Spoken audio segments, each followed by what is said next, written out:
The Next Chapter with Prim Siripipat is a production of iHeartRadio. Hey everybody, it's Prim. Welcome to The Next Chapter presented by Baron Davis and SLIC Studios. Speaking of BD, today we wrap up season 2 of The Next Chapter with the one and only Baron Davis, aka the godfather of Los Angeles basketball. I wouldn't necessarily say we save the best for last because obviously every one of our guests are equally important and special. But BD does have a very special place, at least within the context of this show, as the executive producer and also founder of SLIC Studios. I mean, he's played such an integral role in supporting and fueling and really just keeping the show alive. And for that, I am deeply, deeply grateful. But his story definitely aligns with the concept of this show. One more time. 3, 2, 1. The Next Chapter with Prim Siripipat is a production of iHeartRadio. Hey, everybody. Oh, sorry. 3, 2, 1. The Next Chapter with Prim Siripipat is a production of iHeartRadio. Hey, everybody. It's Prim. Welcome to The Next Chapter presented by Baron Davis and SLIC Studios. Speaking of BD, today we wrap up season 2 of The Next Chapter with the one and only Baron Davis, aka the godfather of Los Angeles basketball. Now, I wouldn't necessarily say we saved the best for last because obviously every single one of our guests are equally important and special. But I will say BD does have a special place, at least within the context of this show, since he is the executive producer and founder of SLIC Studios. And he has played such an integral role in supporting and fueling and keeping the show alive. And for that, I am deeply, deeply, deeply grateful. But his story does perfectly align with the concept of this show. And I'm really excited for you to hear more about his fascinating journey, which has a lot of twists and turns, from South Central L.A. living with his grandmother, to the esteemed Santa Monica prep school in Crossroads, to McDonald's All-American, to UCLA, to the NBA, where he had a 13-year professional career and became a 2-time NBA All-Star and 2-time NBA Steals leader. I mean, he could have stopped there, but he didn't. And not only has he remained a fixture within NBA circles as a basketball analyst, but also someone who's really focused on giving back to the community through basketball, but he became an actor, a filmmaker, a producer, director, documentarian, investor, entrepreneur, also father, just so many things. And as I was preparing for this conversation and doing some research, I started to realize just how many interviews he's done, and not just in sports, but with so many other outlets and shows just because of his wide-ranging interests and projects. And in listening back to these interviews, I started to notice how a lot of them seem to follow the same cadence and address the same areas of his life, most of which are highlighted on his Wikipedia page, which, by the way, I use a lot, and I get it.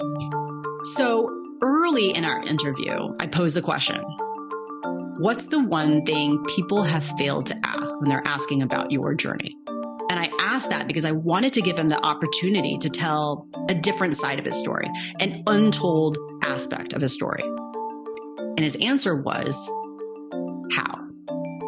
How did I do it? That's what people have failed to ask me. And that became the basis of our conversation. So rather than talking about the what he achieved and what he did, and exploring the how he made it this far, how he overcame these obstacles, how he found his North Star through and beyond basketball, by asking how, we can have a much better appreciation and understanding of just who Baron is, not just as a former athlete, but today as a person. So, without further ado, here we are, BD and I, in sunny Los Angeles, California, on the set of SLIC Studios.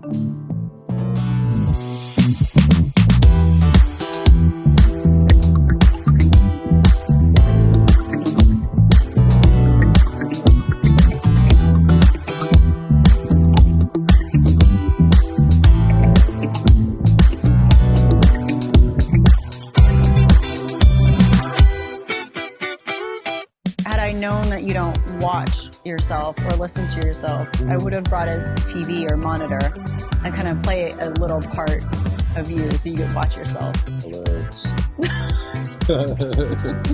Too bad. It's not funny. Too bad. If is the biggest word in that sense. If you would have. But you watch yourself play basketball a lot. A lot? No? Not a lot. Just if I'm with somebody or my kids, I'm always like trying to show my kids, and then I just start watching. I love basketball. Yeah, I just love basketball, whether it's watching myself, old 80s, 90s, other dudes. Like, I just love basketball and love, just everything that comes with it. There's just so much appreciation, respect, and beauty in the art, just like the art form of the sport that, that's like I can fall asleep watching basketball games. I used to fall asleep watching basketball. Wow. So were you one of those people that like would sleep with a basketball, literally? It seems like you genuinely like really, really love it. And it sounds obvious, but there's a lot of elite athletes who they love it, but they won't like sleep with the object, or they won't, dive into it the way others do. Yeah, I mean, it's by my bed or in the bed. You know what I mean? I'm not like holding it, cuddling it. That would be a little too much. Not your stuffed animal. I'm too old for that. But no, I still sleep with a basketball on my bed or beside my bed. It's for me. It's like it's my instrument. It's my tool. So whether I'm now creating, writing, I know that's hard to say. Like if I'm writing, I'm dribbling to collect my thoughts, to collect the story, to, write down the songs or the words or whatever it is. It's like basketball is like my instrument. Even if I don't have a ball, like you may see me in the grocery store just, you know what I mean? Just making a move. It just allows me to have like this freedom, this space to like live in a world that is like completely mine. You know what I mean? And I would, it's like you can relate it to an artist painting. You can relate it to a scientist cooking up something. To me, that's art. When you like not even thinking about something and you're like, it's around you, it's your energy. It's like you see so many different layers to it. You know what I mean? That's so interesting. And it tells me that your relationship with basketball continues to be good, because there are some athletes that step away from it and they don't want to have anything to do with it. They'll throw away their trophies. They'll separate from the community. They don't even bother. Sometimes they'll take a little break from even watching it or engaging with it. So that kind of tells me that you still have a really good relationship with basketball. Yeah, I mean, it's been up and down for sure. I would say overall, it's like I wouldn't be here without basketball. But also like basketball is the thing that broke my heart. You know what I mean? And like, you and I think and I feel like in order to get to a place of understanding, like you have to be heartbroken. You have to have failed success and failures. And, like I've been through a lot with basketball, dealing with people, dealing with teams, institutions, fighting, you know what I mean? And yeah, it's just like there's so much shit going on, right? It's like this is the only thing that you can actually trust, right? That because it got you to a place, but along this journey, like all of the different people, because of this thing, you know what I mean? This ball, like all of the different people and their collective energy, like are attached to that equally or trying to figure out a way to draw an attachment, to me, right? And so like this journey, right, has involved so many people, good, bad, great, amazing. Dreams have been carried out, fulfilled wishes, hopes. I mean, it's like shit. It's no. What more can I? I know Magic Johnson. I know Michael Jordan. I love Larry Bird. I had a conversation with Larry Bird. I know Kareem Abdul-Jabbar, Kobe. Yeah. I used to have Kobe was my dog. I mean, I can walk up to Steph Curry, have a conversation. Like, Yeah. come on. You know what I mean? It's that's like, that's it. Everything I dreamed of as a kid, every NBA player I ever wanted to meet, everything about basketball, like I've pretty much lived it. And even beyond like your basketball circles, the Kate Hudsons of the world, your Crossroads experience is so fascinating to me. And that allow you to get into circles that I would imagine coming from South Central LA, you probably wouldn't have engaged with. Maybe later on. Maybe never. Yeah. If I hadn't gone to Crossroads. Because LA is probably one of the most segregated cities in America. And it's also defined by the haves and the have-nots. And having an opportunity to go to Crossroads, people always say, "Oh, you from South Central? You went to Crossroads? Like, how was Crossroads?" It was like, once again, it's the journey, like learning the city. You know what I mean? Mm-hmm. 45 to an hour and a half. Sometimes it would take to get to school from the middle of, the city all the way to the beach, and then going to a school where you see in the beach for the first time, and then every week you can go. You know what I mean? It's nothing. It's nothing to people over here. And so I always say, like, to kind of like describe my experience at Crossroads was like I was a fresh prince, but I went back to the hood. You know what I mean? It was no Uncle Phil or none of that. It was like, the Fresh Prince from the hood. So I was going to a school, to me, that was like Disneyland, and trying to stay there as long as possible because I knew I was safe. And then when I go back home, it wasn't that I wasn't safe. It's just my awareness had to change, Mm-hmm. So I had to go and create the Disneyland for myself living in South Central because it was shit really going on live. You know what I mean? Mm-hmm. And so how do you block all that out, and where do you go? And I think Crossroads started helping me understand people, started helping me understand like there is a history outside of the history that I'm learning. It start having me like pay attention to detail. You know what I mean? Mm-hmm. Start learning how to have conversations or listening to conversations that people are having, like about business and life, and like, watching parents and their kids actually have real conversations about life and politics, and like the kids had an opinion. You know what I mean? So a lot of times I was just a fly on the wall, Mm-hmm. and trying to bring those skills and those things back to my neighborhood and translate that in a way that we need to be doing this too. You know what I mean? Mm-hmm. That was very difficult, but it's like that's how I was learning. Mm-hmm. And I was learning stuff here to get in it. It's like Crossroads was good because it just kind of opened up my world to realize that,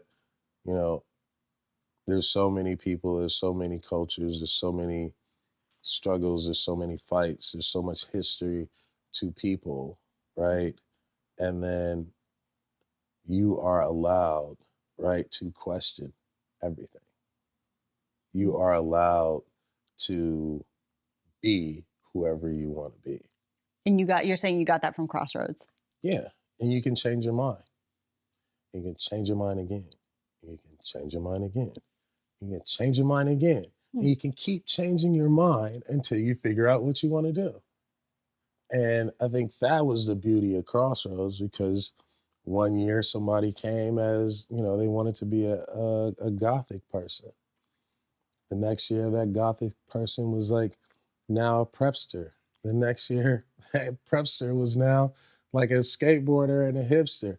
Then that person graduated and went to, I forget what school, Stanford. And so I started learning that be whoever you want. You can be in the drama department and then be like, yeah, that ain't for me. I really like art, right? And it's not quitting, right? It was just like, I want to try something new. Whereas like I grew up in a culture where you start something and you had to finish it. You know what I mean? And you couldn't quit. I feel like that's our culture today, especially when you talk about like youth sports, early specialization, kids declaring that they want to be an NFL player, NBA, professional, fill in the blank at 7 years old. And then for me, growing up in an immigrant family, Asian background, like there's no question, like my path was, all right, at 12 years old, what do you want to do? Which one do you want to pick? Yep. You got to pick this. You got to dedicate the rest of however long to that. So that's so interesting that you had that experience at Crossroads. And I think that explains so much, because out of all the people that I've met and interviewed, the only person that comes to mind might be like a Marcellus Wiley that I've talked to, because he's coming from Compton, but he's a social chameleon. And when I think of you, you are such a social chameleon. Like you really, really, depending on what the environment it is. And I've listened to multiple interviews and like, depending whatever the context, the environment, the people, like you'll shift and change. And I don't know if I've really seen that. Do you notice that about yourself? And tell me if I'm like inaccurate, if I'm reading this wrong. I feel like it is a talent, to be relatable, for people to feel like you're accessible. And so if you build that, like, I think you have to also use the right words. I always say, like, man, just pay attention to like people's words. And for me, it's like when I'm talking, whoever it is, I'm trying to relate, right? And when I go home, like to practice, like I have to figure out how to talk about a kid starting a lemonade stand, and then how that kid becomes Paul Newman, and how that's a bit, you know what I mean? And so it's like, I'm always trying to figure out like what's the narrative of the story, even in conversations that I hear now. Sometimes it's annoying though. I mean, what's annoying that you have like to change? Like that I'm always thinking about, like, I would say like, maybe that's my practice, because practice is annoying. You know what I mean? But it's just like kind of like rehearsing, like trying to solve problems. And if people are like ideating on something, trying to figure out the solution and then give it immediately right back. So I would say that like that's my practice as like a creative, as a business person, as a networker, or whatever you want to call it, a connector.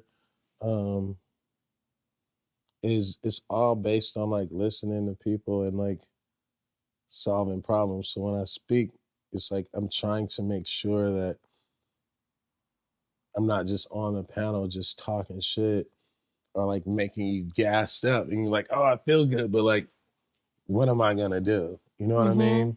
Yeah. And it's a lot of people, it's just a lot of people out here that are doing things for reasons that are self-serving. And I just don't, I'd rather just kind of like live to serve people. You talk about just your history and a little bit about your past. And I'm curious about, you have a lot of titles and labels, especially today now at 43 years young. So, godfather of Los Angeles basketball, 2-time NBA All-Star, you're a basketball analyst, filmmaker, producer, director, entrepreneur, investor. The list goes on. But I'm curious about, after having listened to multiple interviews, I feel like they kind of follow a normal trajectory of like, okay, you start basketball at this age, South Central, Crossroads, UCLA, NBA, boom, retire, all that stuff. What's the one thing that people forget or failed to ask about your path that's really important?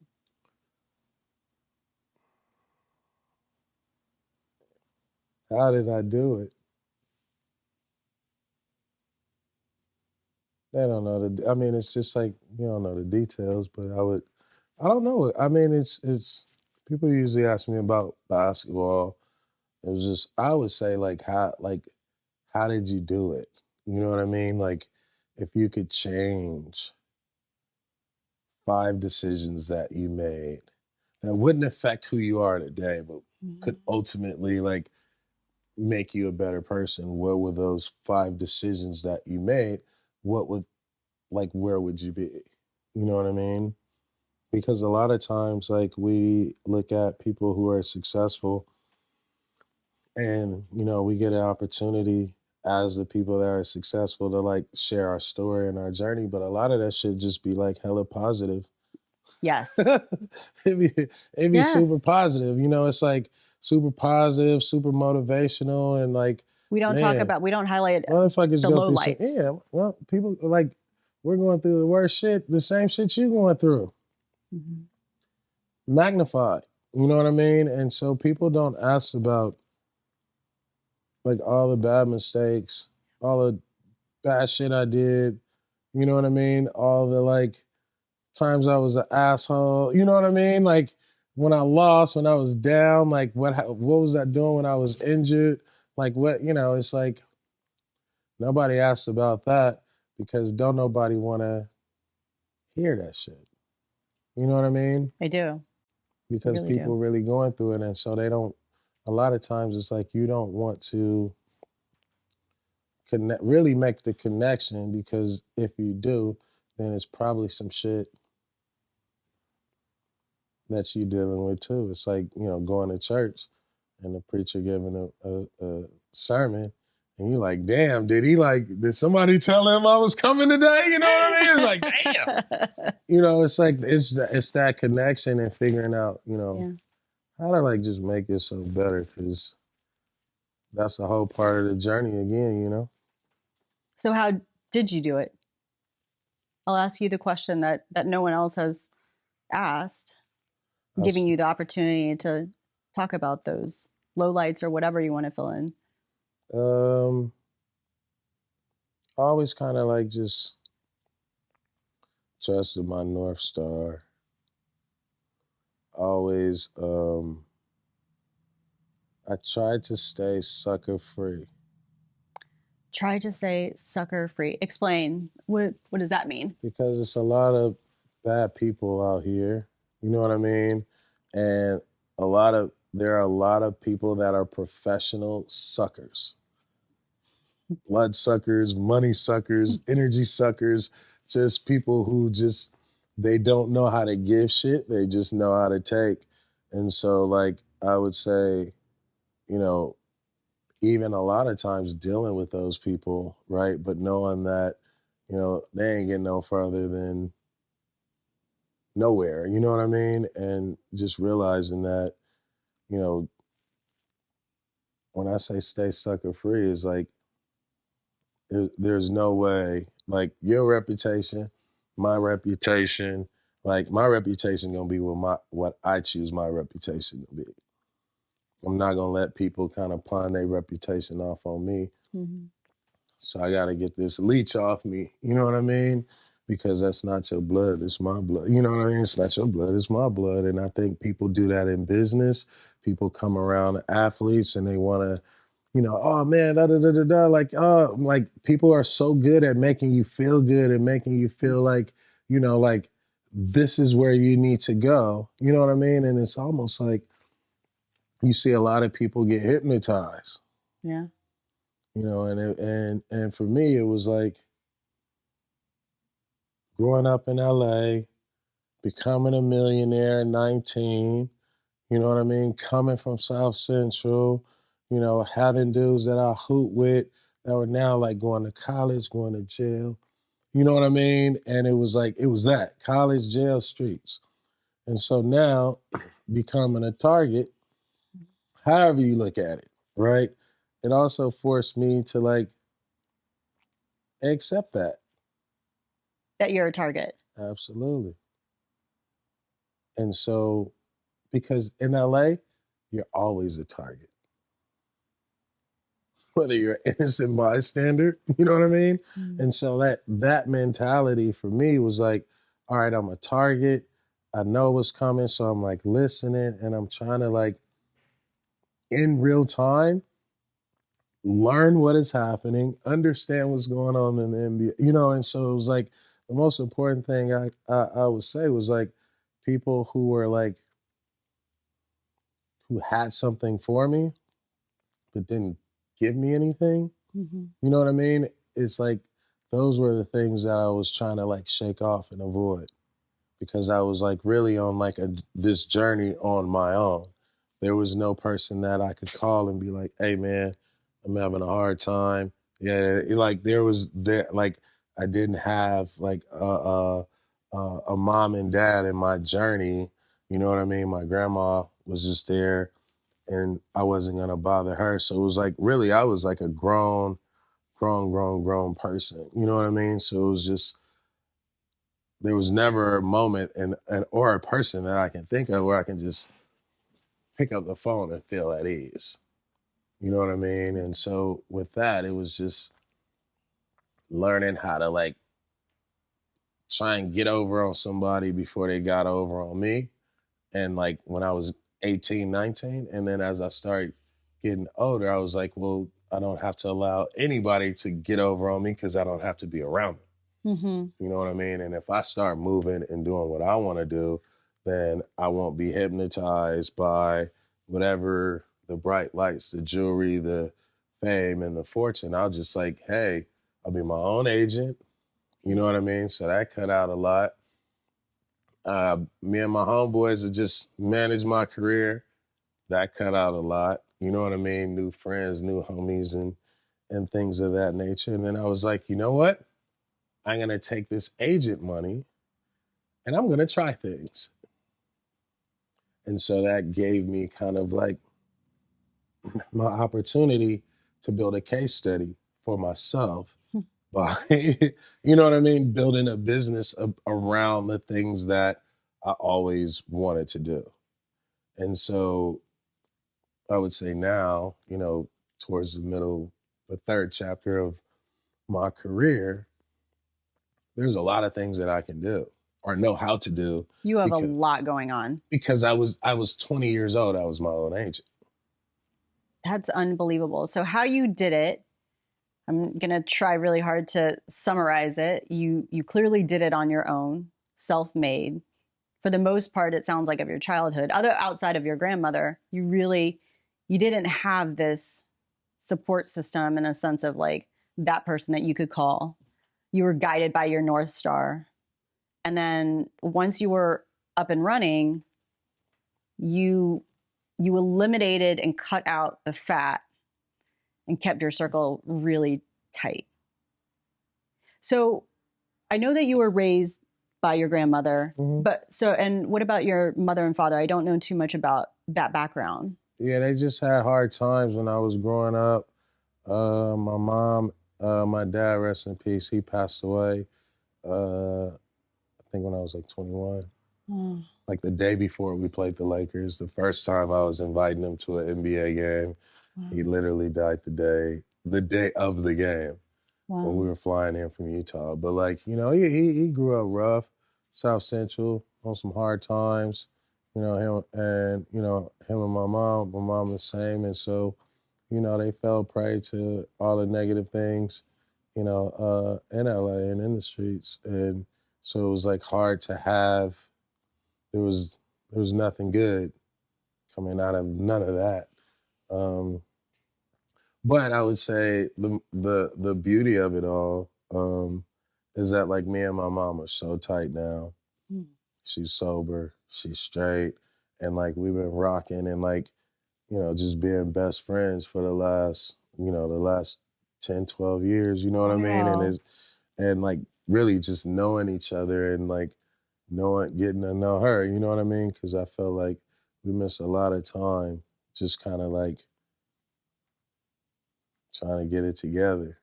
Yeah. But that was, you know, that for me, it was like, if I did not become my own agent and do shit my way, then I would have not spent the time. You know what I mean? It was spending the time to like be like, fuck fame. I gotta make sure like this shit is right.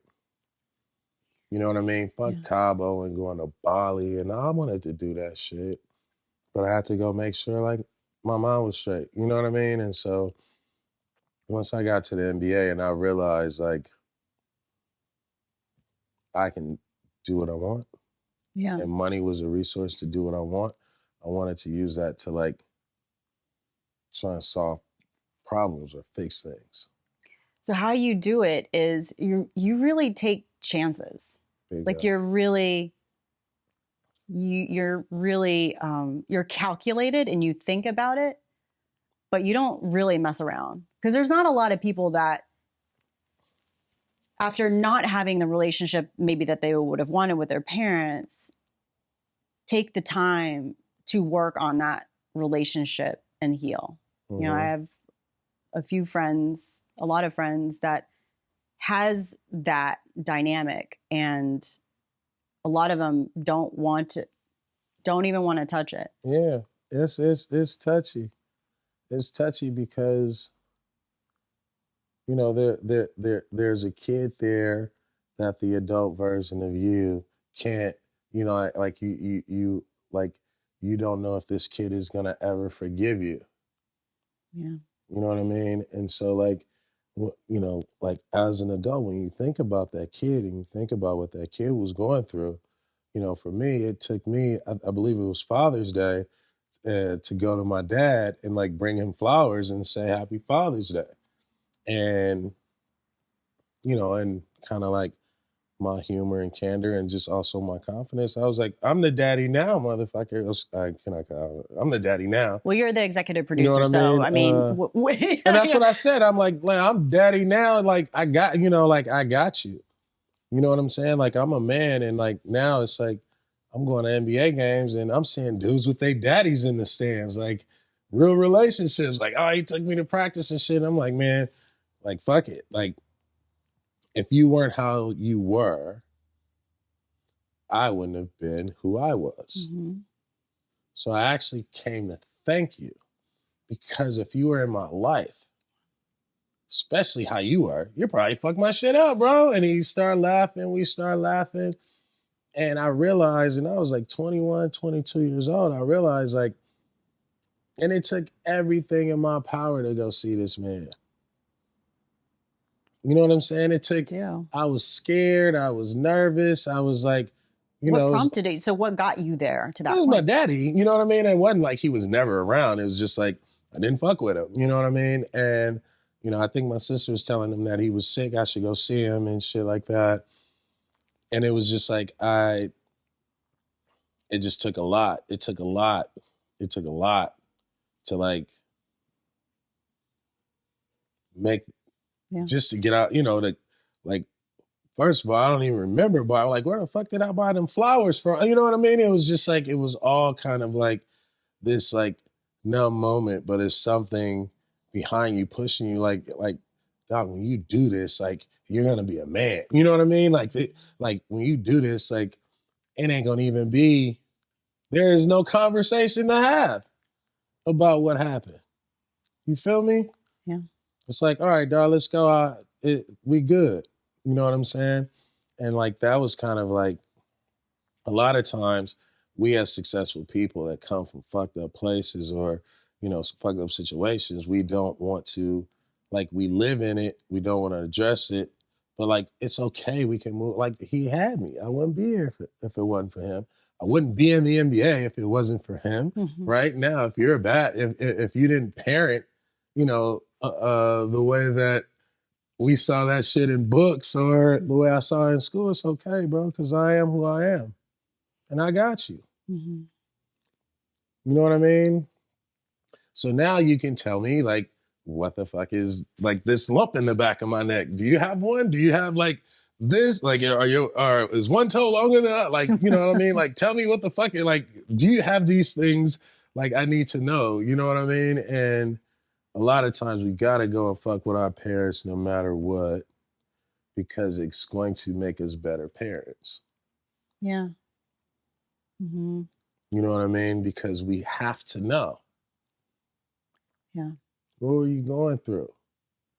When you were 35, when you was 40 years old, like, what was you seeing in life? You know what I mean? Like, good or bad. It's the information is like, that's where you come from. And so, you know, for me, it's like just understanding that, respecting that, and not having the parents didn't mean that I didn't like have parents around. You know what I mean? And so you like go and find that village. My grandmother was like the most solid person in the world. Mm. You know what I mean? She was the most solid person in the world. Like there was, everybody loved her. You know what I mean? And she stayed solid and she gave love. You know what I mean? And so like that was enough for me to know I had one person. You know what I'm saying? And then everybody else like chipped in and loved how they love. But, you know, sometimes you gotta go find your family. Yeah. I think that makes so much more sense because when I come here to your studio, which is such an interesting, cool space, and it's pretty big. I don't know. It's like 5,000, 6,000 square. I don't even know. 10, whatever it is. But the thing that struck me as I got to meet your team finally in person, I was like, that's so interesting. He's like really created this family, this sense of community. Mm-hmm. And it seems like you're somebody that really has your hands on every single person and every single project. Mm-hmm. And now I think that loyalty and really connecting with people who are authentic, the sucker-free mentality, like that makes so much more sense. Yeah, it's like you said, cut through the fat. You recognize talent, you recognize good people. People want outlets, people want voices, you know, and like shit, I do too, right? And I want to identify dope talent, dope creators, people who can, you know, champion thought and champion what the fuck they're passionate about.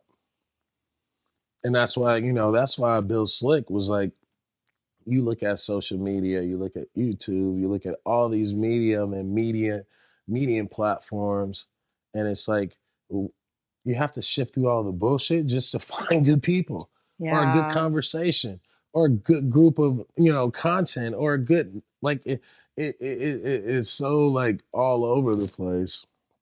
That was SLIC. It was just like, man, if we could tag a person and that person tags a person, that person tags a person, then you got all, you know, solidified, authentic, validated people in an ecosystem. And, you know, it's like we all kind of like the same shit because we're all a part of the culture. Now, if we can start tagging and nominating and upgrading and upping people, you know what I mean?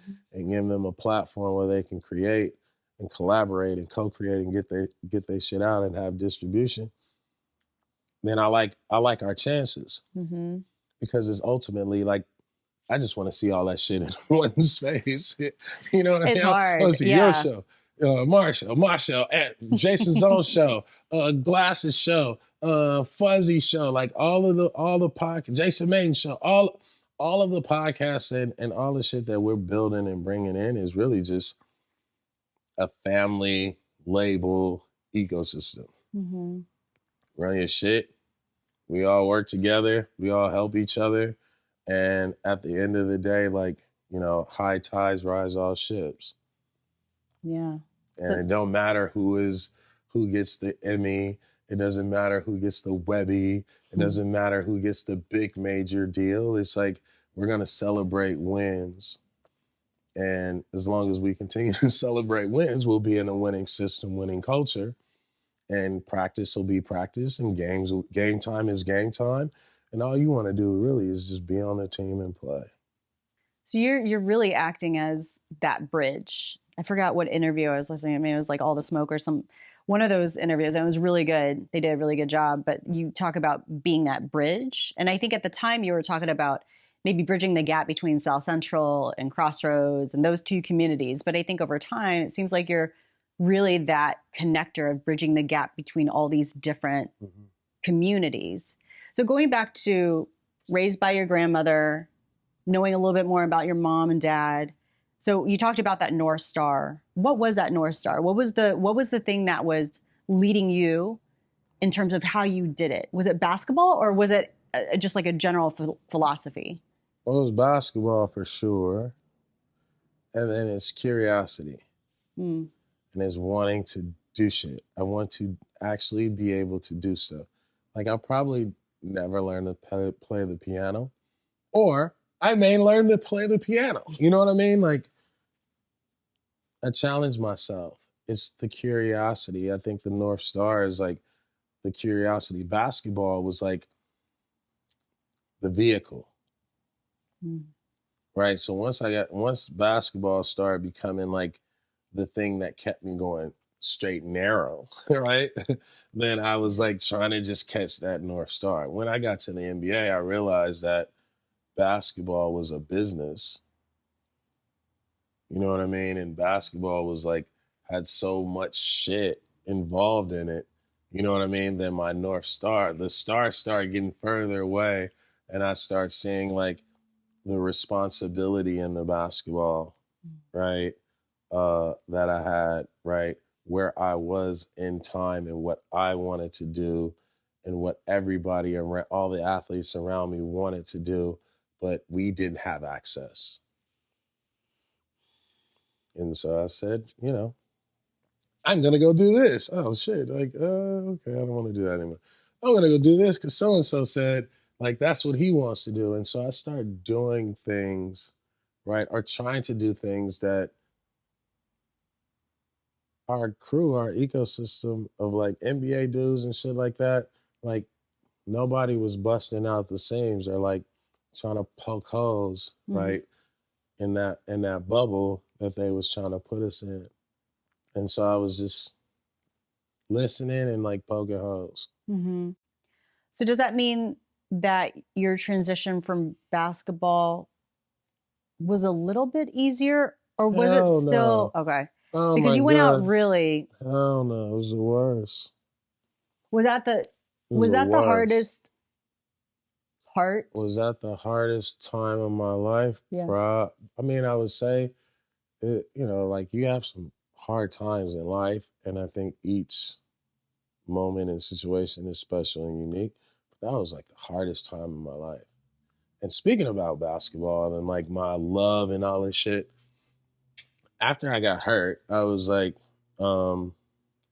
okay, I can't play basketball ever again. So I'm going to give myself amnesia. Wow. So I'm going to think that I never play basketball. And I'm going to treat myself that like I didn't play basketball. So that goes along with the athletes I've talked to where they just completely want to erase and forget that side of it. So you went through that phase. I went through that big time. And I was like an asshole to a lot of my fans. I apologize. But people would be like looking at me and I'd be like, what the fuck are you looking at? And I'm like, aren't you Baron Davis? I'm like, nope. And it was like not even thinking about like, but I was trying, like if somebody came up to me like, oh, you basketball? Nah, bro, I'm cool.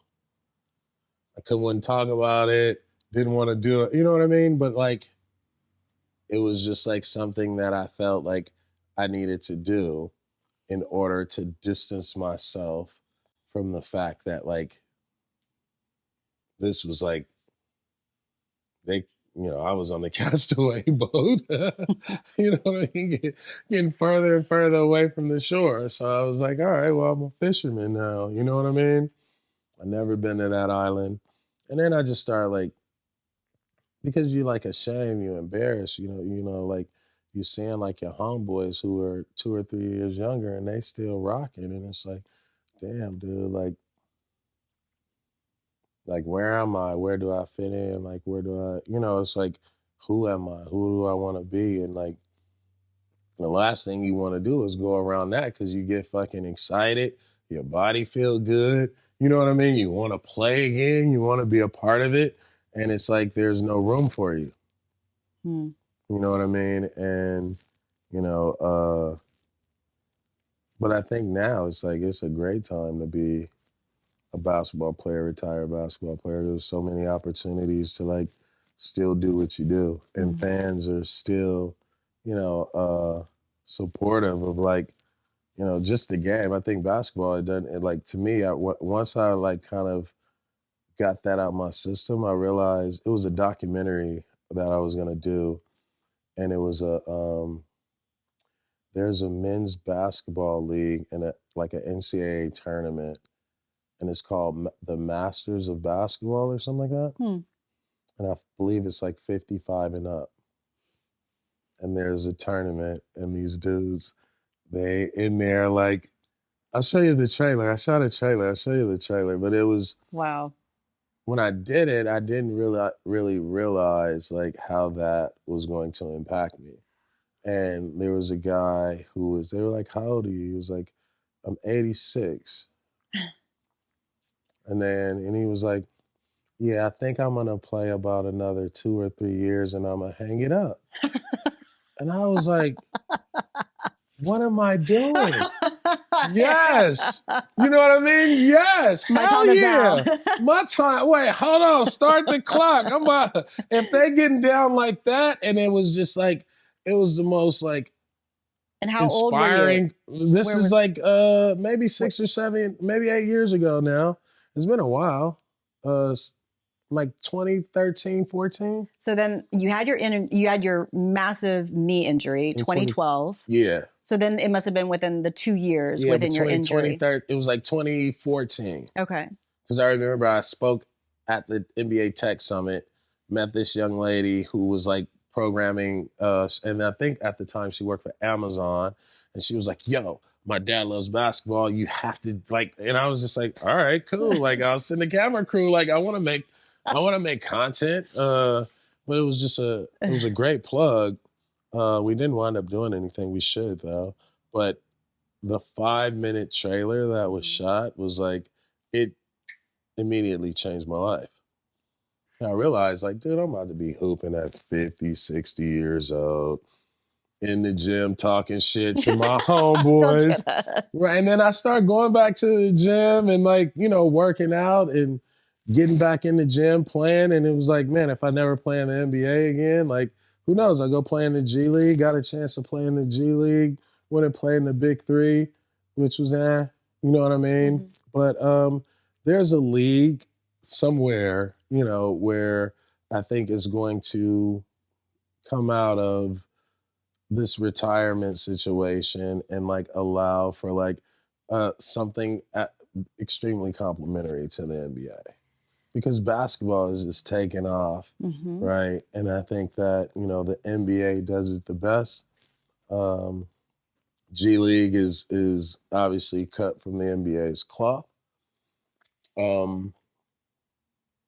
But nobody else, like, you know, I like TBT and things like that, but it's like, it's so many. You got TBT, you got the Drew League, you got all these great places that's just like giving people an opportunity, even the Big Three giving people the opportunity to play. And it's like, but there's still like something that's going to come about where it's going to create a whole nother, you know, capture a whole nother audience and ecosystem of people who just love the game. So that moment of seeing did you say he was like 86? Or so seeing that 86-year-old man continue to have a relationship with basketball sparked your interest, and like, I can re-engage with basketball maybe in a different way. So it sounds like that might have led to maybe your return or comeback in 2015. But before we go there, you know, we kind of talk about like, how did you do it? You know, the conversation oftentimes is focused on how we overcame and the resiliency. So I'm gonna put the microscope on that moment, that period that was like really difficult, because I think it's important for not only fans, but also athletes to really understand, right? Because that's the concept of this show, is like really putting a microscope on that part.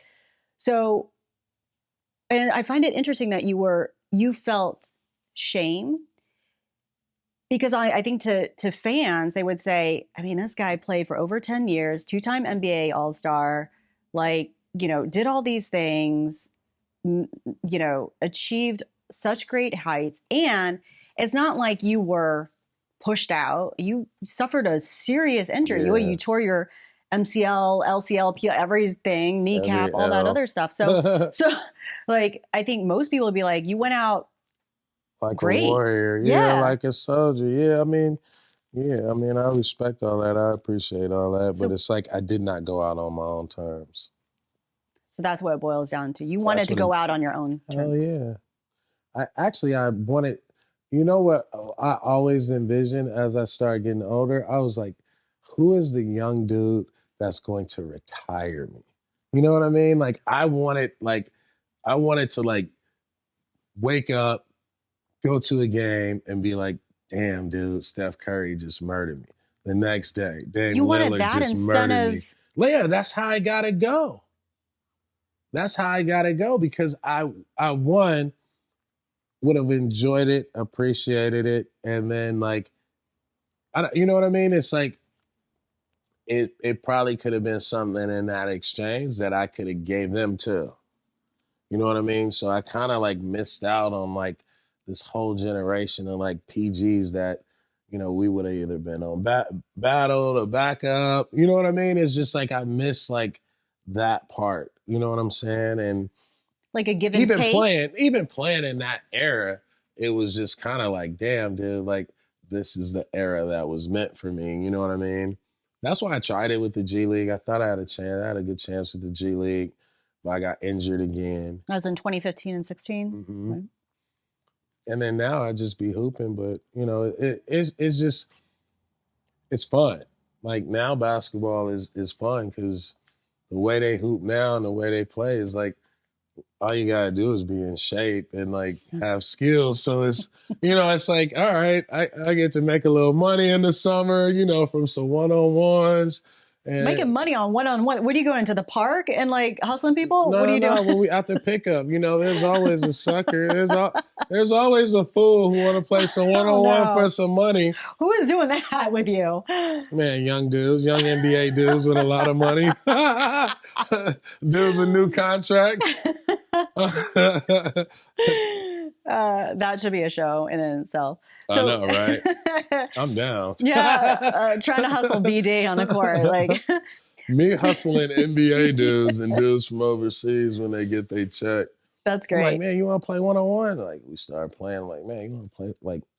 You want to play for like 5,000? You want to play for 20,000? That's hilarious because I just saw on social media about Duhan putting a bet with Kobe that he wouldn't score like a triple double, and I forgot whatever game it was, right? Oh, we did, yeah. And he obviously lost that bet because you know Kobe doesn't lose. Kobe doesn't lose anything. He didn't lose anything. Against Kobe. So 2012 to 2016, was that the period that was you were mad, you were trying to figure your way through basketball? I would say more so just kind of lost. I was lost, more lost. So what did lost feel like and look like, and how did you find yourself? It didn't feel like nothing. It didn't look like nothing. It was just like, you know, I couldn't walk really because of my knee.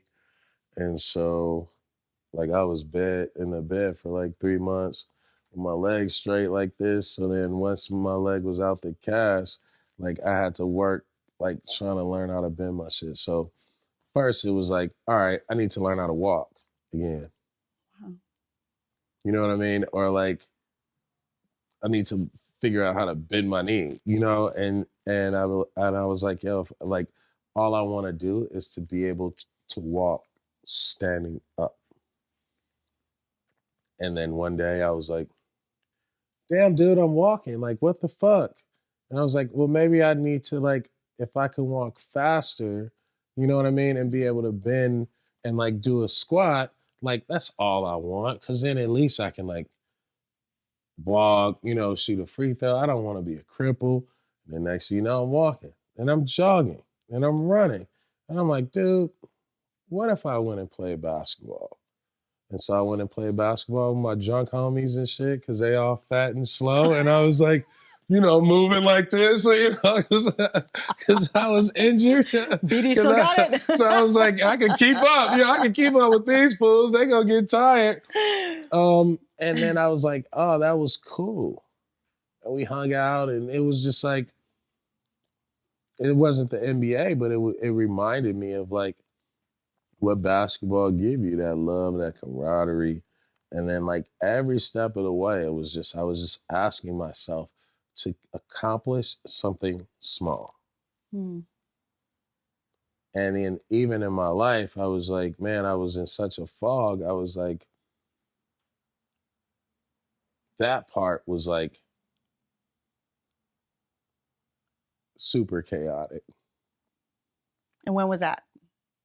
20, because that's like my grandma had died, you know, and then I hurt my knee, and you know what I mean? And so it was like, And that was the time when you had your kids, right? Because you had and then 2014 and 2016. then I had my kid in 2014. And so between that, it was just trying to figure out like who I wanted to be, what I wanted to be, like how I wanted to be it. And like, you know, it's like when I got hurt, I looked up and I'm like, yo, I got all this money. I got nothing to live for. Like, nobody to call, nothing to share it with, things like that. And then, you know, got married, had a kid, and realized that, you know, like, damn, dude, like, I get a chance to be like an amazing father, you know what I mean? And so, like, I think my kids, you know, have really been like my reason for like going through the depression, the anxiety, the hit rock bottom, the rabbit hole, the like, you know, and like I start realizing that I could, and then Batman is my favorite movie, Dark Knight, you know what I mean? So I'm, you know, it's almost like the Batman sequence scene when he goes all the way to the pit and he has to figure out how to get out. And a lot of times we do that to ourselves. We dig deeper and deeper and deeper and deeper. And we, you know what I mean? We always say, oh, we keep digging deeper and deeper holes. But it's not a deep hole. It's just a whole bunch of like bullshit in a little shallow pond. So you gotta, you know what I mean? Just step the fuck out and say, you know what? I don't have to hold myself accountable for rabbit holing. I can apologize to myself. I can forgive myself. I can go ask for forgiveness. I can start mending, you know what I mean? And patching up the things that I was ashamed of, I was embarrassed of, you know what I mean? And whatever comes with that, comes with it. But it's also a part of like who I am and who I'm gonna be and why I need to like be something. I hear the description about the idea that this so-called rabbit hole was a lot shallower than you thought. However, in a lot of the research that I'm doing in doctoral training and all this stuff, it's crazy to look at some of the literature. I'm coming at it from a academic perspective, but just to see how athletic retirement they're finding, especially I think, especially in today's modern day sports landscape, that retirement can be a traumatic experience that also leads to and precipitates mental health issues and disorders. So it's not, you are definitely not the first case.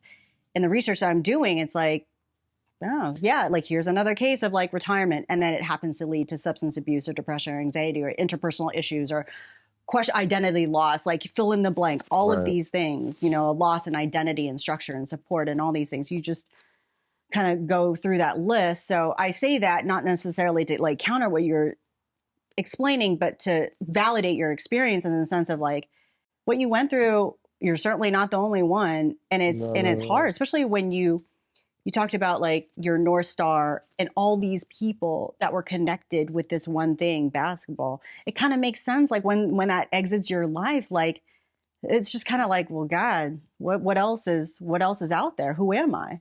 But that wasn't the North Star. And that's what we have to realize. That's the star that other people paint for us. And then to also to add to mental health in retirement, right? How about mental health when you get the fucking money? Yeah, Absolutely. So you can't, you know what I mean? It's like, oh, motherfuckers retire. Excuse my language. What? Yeah. People retire. They got mental health issues and like, you know, concussions and all this shit. It's like, no.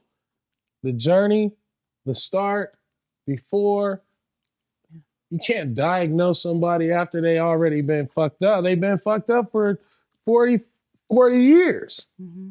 Now they're going to retire. And it's like, you have to deal with real life shit.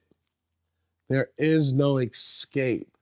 People who play sports or have high IQs or music and art and film, the reason why people make mistakes or like say, oh, because they already had it, and that was their escape.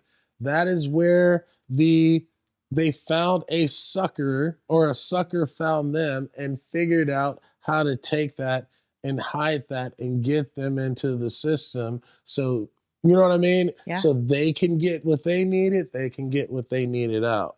You know what I mean? And the problem is it goes back to the beginning. You know what I mean? Mm-hmm. Because everything is manufactured and on an assembly line, right? That nobody has the time to pay attention to if somebody is mentally fucked up. Right. Yeah. And dudes are. Or need the help, right? Yes. Because like, you know, I look at myself like, damn, dude, I done been through a whole bunch of shit, or like movie type shit. And then I look at my teammates and I'm like, damn, dude, they going through a lot too, but like, they ain't me. You know what I mean? Like they don't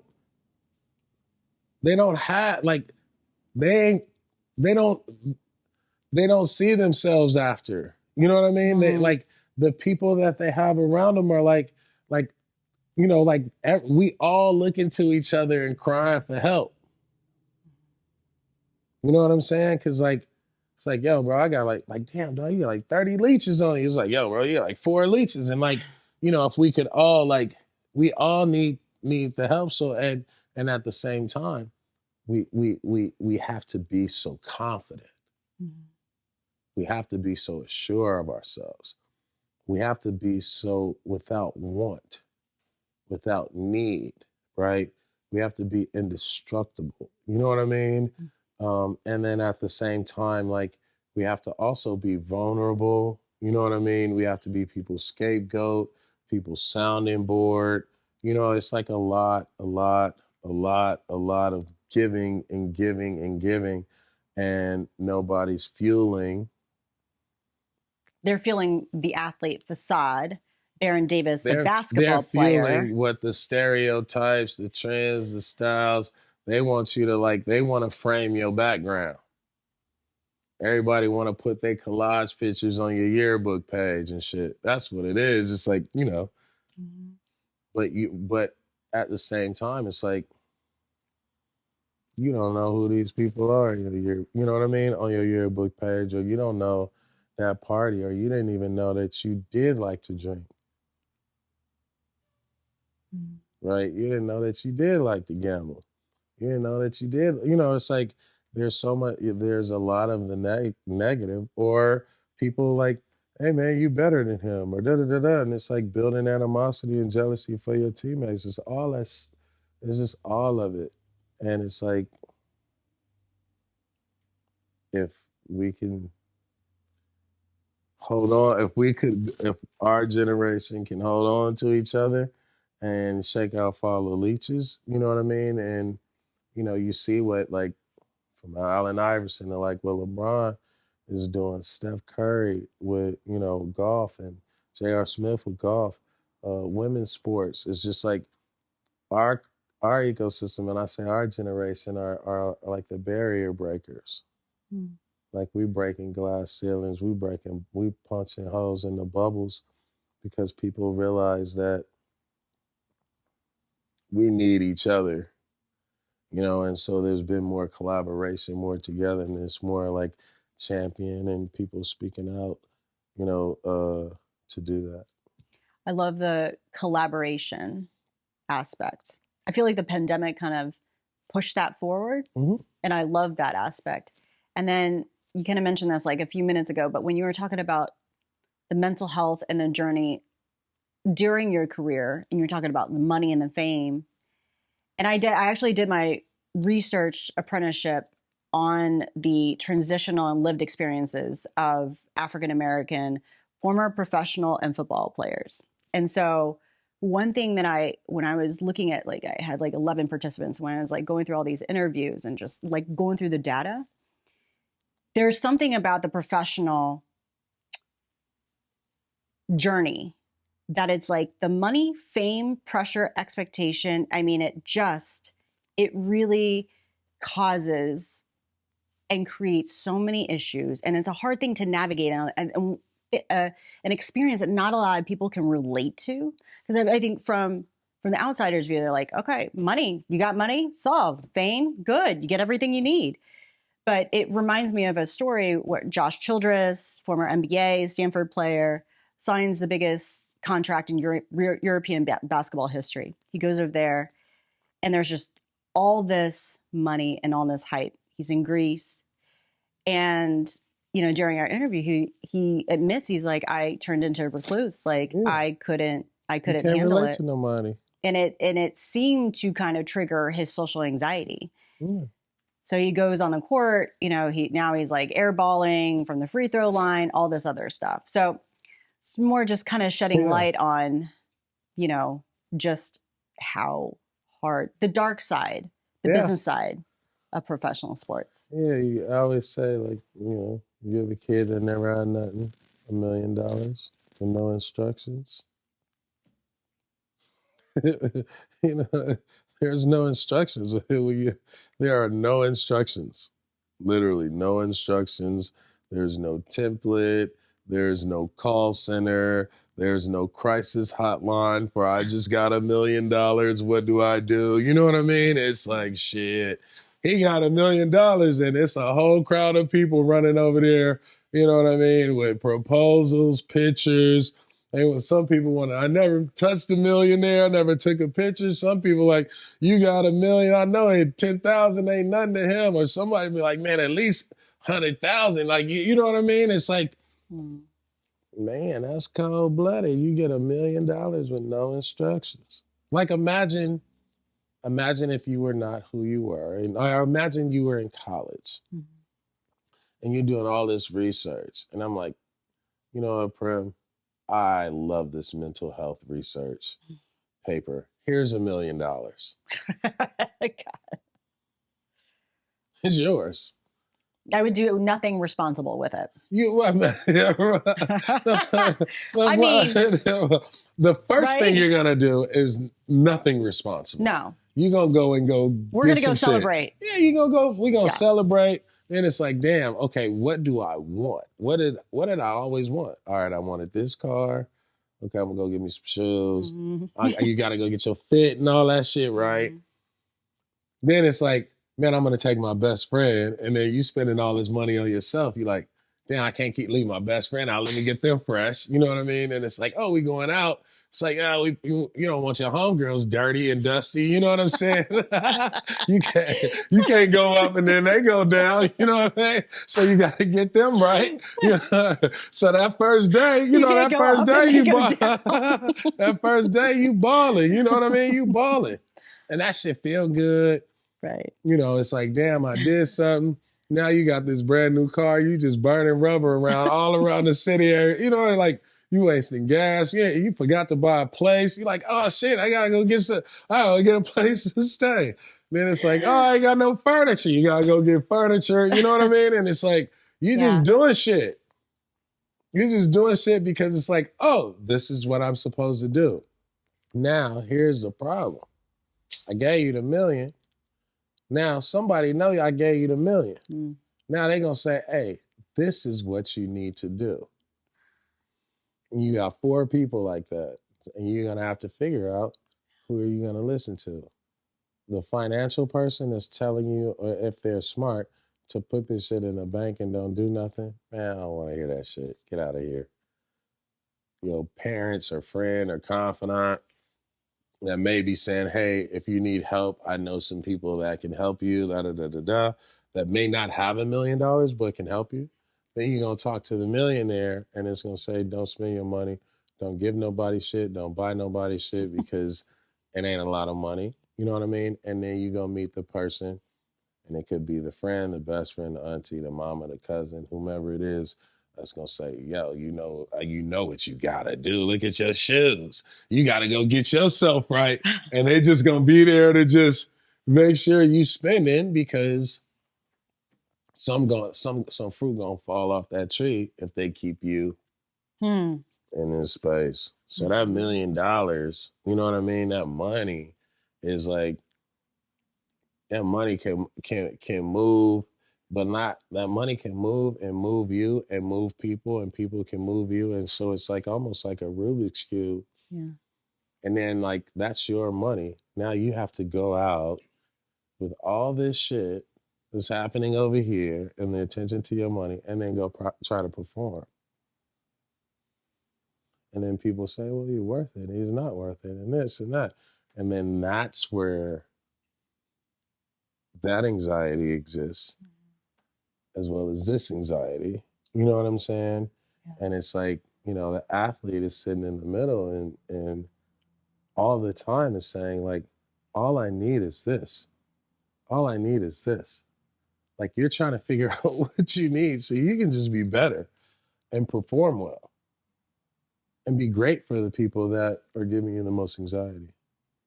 And everybody needs something from you. Yep. And wants something from you. Absolutely.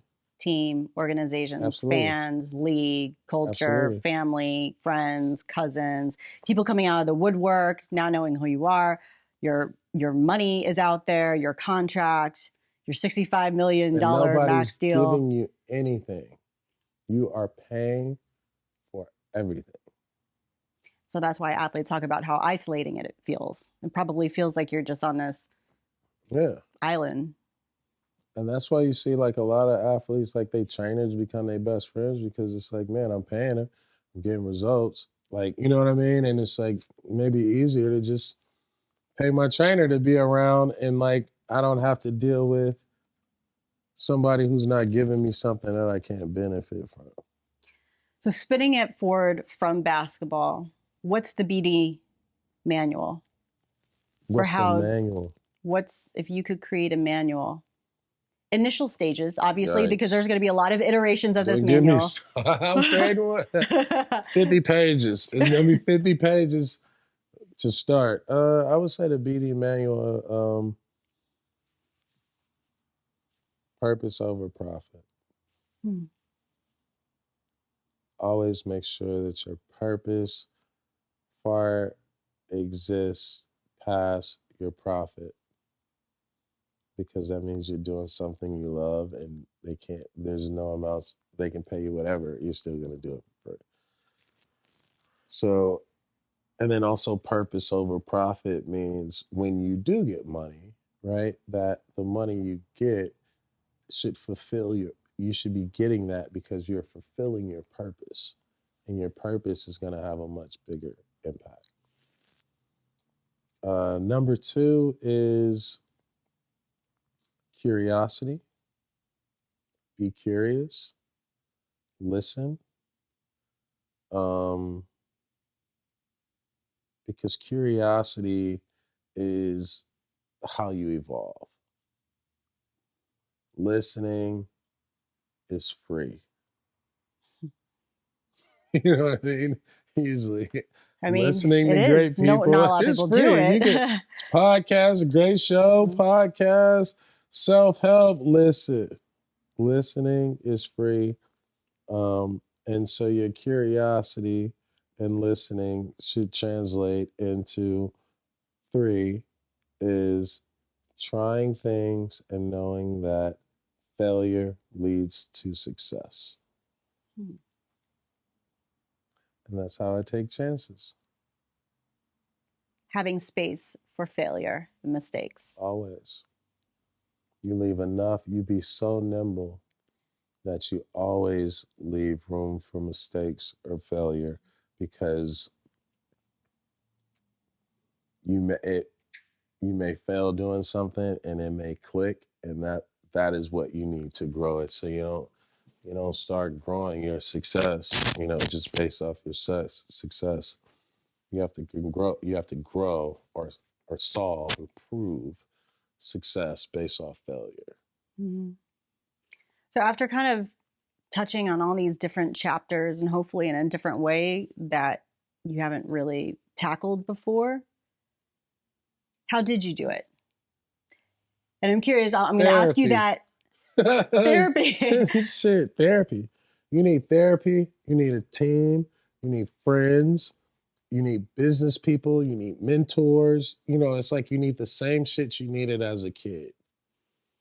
And you need to go find that kid in yourself and look at that kid and don't be ashamed of the negative shit that kid was going through, but look at how smart that fucking kid was to navigate, right, to get you here. Because if it wasn't for that kid, right, and the beauty, the innocence, the intelligence, you know what I mean? The hunger, the drink, like just the drive and that, like go find that kid and then start seeing like who are the people who help impact that kid. And then you deserve to do that for yourself as an adult. Have you been in therapy for a while? Like, are you in it now? Everybody needs a therapist. I agree. I've been with mine for 10 years. When you get $1 million and you come from any hood or broken situation and you're a professional athlete, go invest yourself in a fucking therapist. Because at least you got somebody that you can talk to, that can trust you, that you can trust. And if you're lying to them, you're fucking retarded. You know what I mean? I'm sorry, I shouldn't say that. If you're lying to them, it's just the dumbest thing that you can do. And it's like you're lying to yourself. So it just gives you the opportunity to be honest, to hear yourself, to work through situations, to unravel that Rubik's Cube and like build clarity. Yeah. How long have you been in therapy? All my life. All your life? But how long? Like literally? No, I'm just saying my life is therapy. Oh. Well, I've been with mine for 10 years, but when you talked about... I graduated from my therapist. She told me I graduated. I was mad as shit. She terminated with you. She's like, you're good. And she set she's you like, free. You're good. You graduated. I was like, hell no. Where you going? Like, you remind me somebody new? Shit. Don't send me back out in this world to think alone. I'm so glad my therapist didn't do that. For those that don't know, some of them have the orientation of like, once you achieve a certain amount of progress, they will have to cut ties because it's like we've achieved what we needed to achieve. We can't go further. Fortunately, my therapist hasn't done that with me yet. I'm like, don't go. I know. I'm about to go do some more fucked up shit, so she'll take me back. but what you were saying about like go back and find and listen to that little kid in you sounded like therapy. Because that's what that's an experience that the therapist was always do. Like, what does Prim, the 5-year-old Prim, want? And anytime they ask you that, what does the 5-year-old Baron want? You'll always know. They know what. Yeah, you'll start crying, but then you'll get to the answer of what your North Star of what you really need. Isn't it fascinating that like the 5-year-old you will always know what's better for you? And then like when you put yourself, like your child self knows what the best thing you need for yourself as an adult. So as we're kind of like wrapping this up, what does the little Baron need for himself today in 2022? A house, security, just comfortable, you know what I mean? Being safe, and my kids, and then just like the opportunity to just get out and do whatever we want. Yeah, I would say more so like just an appreciation of like waking up every day. It's very simple needs. Very simple, but very valuable. And what do you want people to know about you? Because a lot of people know a lot of things about you, but they may not know you as a human being and a person as you stand today. So what would you like people to know about you? I don't care. don't give a shit about these people.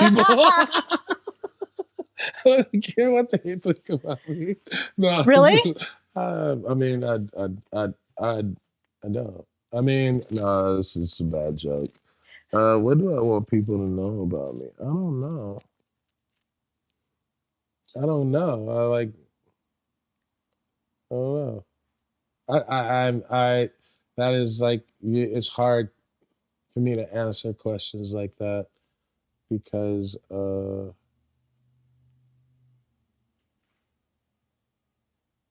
don't really like, you don't know what you know. Mm-hmm. Like, I don't care to like I don't have anything to broadcast or promote. You know what I mean? I just here to share my journey, share what I've learned, what I'm curious about, what I want to know. That's it. Like, people can get to know me if they want. I'm very creative. Maybe that's what people. I got an album coming out, or I guess. You do? I created a character because I did not want, like, I started like making beats and rapping when I got divorced and shit, and so I like created a character and a whole like voice and sound for this character, and like, like I'm like really creative. I guess that's what I want people to know is like I love like creating stories, TV shows, music, things like that. Yeah. That's a great answer, and you are creative. And I appreciate your creativity here at SLIC and all the things that you're doing. And also, I just want to express my gratitude for your partnership in supporting these concepts, many of which are led by minorities and members from historically marginalized communities, and my show as well. It really means a lot. And I hope this conversation sheds light on your journey and really like how you did it, because how you did it is like pretty amazing. It really is. No, this show is dope. I appreciate you. Thank you so much for coming on. I loved what BD said about purpose over profit. And it resonates even with me today as I continue to make this career transition from sports broadcasting and media into the field of psychology, because it's just a good and simple reminder that we should never be driven by the outcome or end result, whether it be winning or money or fame or any sort of external validation.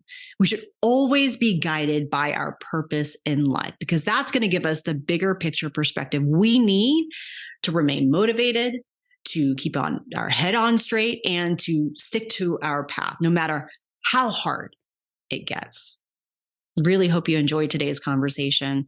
For more episodes, you know the drill. Just visit our show page on iHeartRadio or wherever you get your podcasts.